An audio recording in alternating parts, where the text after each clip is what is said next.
nimejionea miradi. Niwapongeze sana Moshi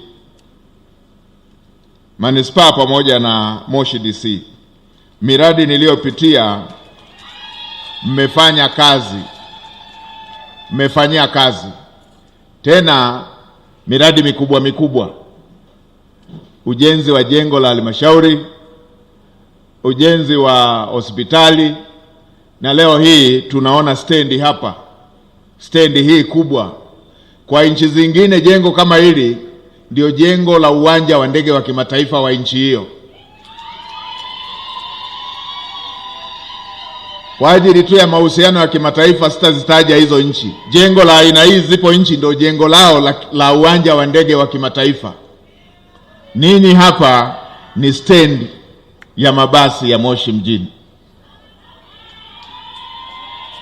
Hongereni sana, hongereni sana. Mashemeji, mambo yenu yako juu sana.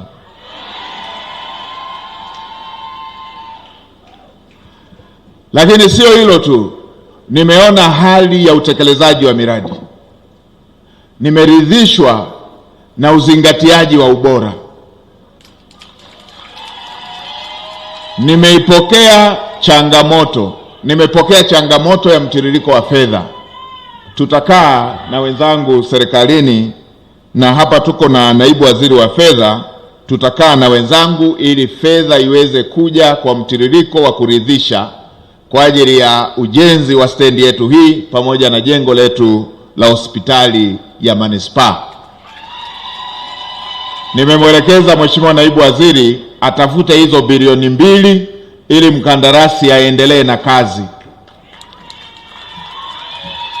Lakini na hapa tumepokea hiyo taarifa, Mheshimiwa naibu waziri, ufanyie kazi pia na maombi ya hapa ili mradi huu na wenyewe uweze kukamilika kama ambavyo tumesikia kwenye taarifa na tumemsikiliza mkuu wa mkoa hapa akielezea.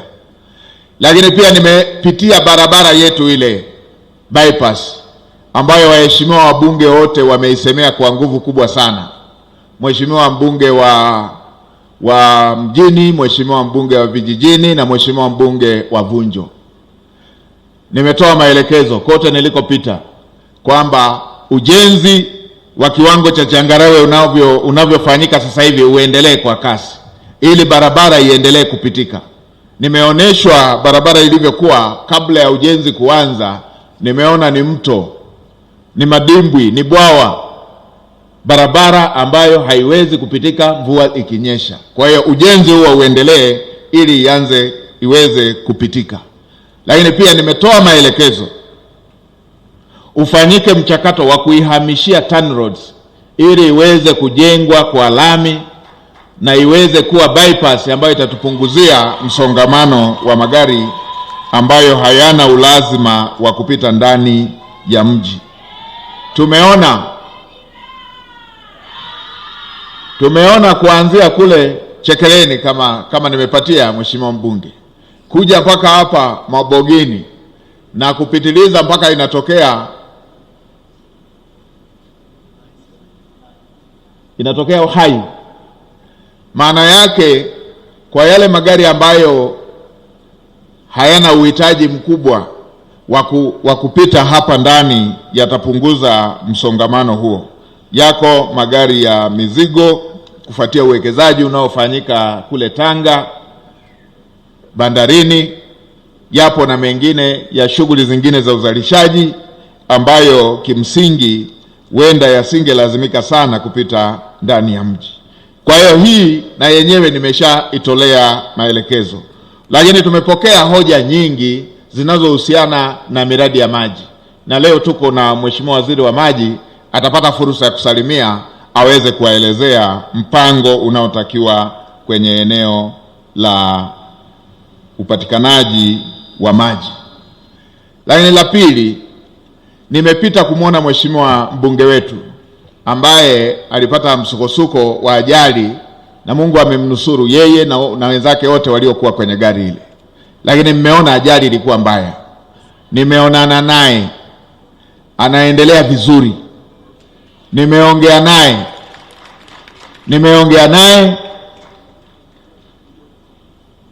lakini nimeshangaa sana.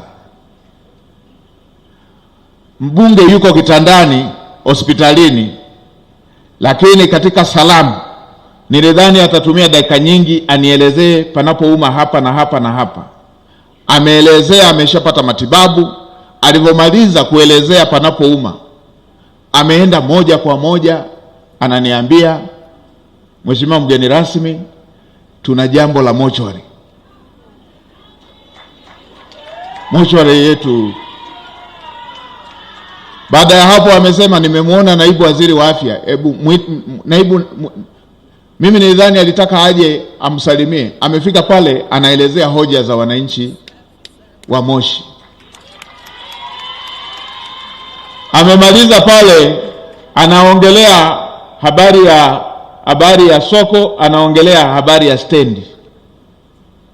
Mimi niwaambie, mna mbunge anayejali sana maslahi ya jimbo lenu. Nilisema pale hospitalini, nikasema hii ni commitment ya hali ya juu sana. Hiyo ni dhamira ya hali ya juu sana ni moyo wa kiutumishi.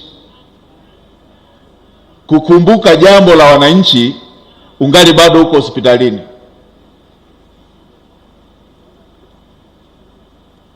Sisi tumeenda tukiwa mioyo iko juu juu kuhusu afya yake, yeye tumemkuta moyo wake huko juu juu kuhusu maendeleo ya wananchi wake.